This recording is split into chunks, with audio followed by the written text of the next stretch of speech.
ଆରେ ମାଛ କଣ ଅଛି? ଭାଇ ରୋହି ଅଛି, ମିରକାଳି ଅଛି, ଭାକୁର ଅଛି, କଙ୍କଡା ଅଛି, ଚିଙ୍ଗୁଡି ଅଛି। ଆପଣଙ୍କର କଣ ଦରକାର କହୁନାହାନ୍ତି? ଆରେ ଭାକୁର 2 କିଲୋ ଦେ। ଭାଇ ତାଙ୍କଠୁ କଣ ମାଛ ନେବ ପଚରା ପଚରା ମାଛ। ଆଉ କୋଉଠୁ ମାଛ ନବା? ଗର୍ଦରୁ ହାଟରୁ ନେଇଯିବେ। ହଉ ତାକୁ ମନା କରିଦଉଛି। ଆଜ୍ଞା।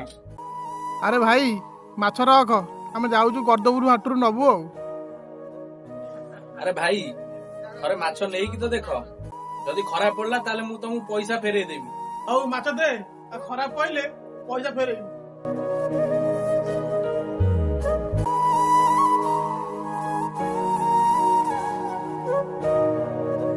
ଆରେ କି ମାଛ ଦେଇଥିଲୁ ବେ? କଣ ହେଲା କି ବାବୁ, ମାଛ କଣ ଖରାପ ପଡିଲା?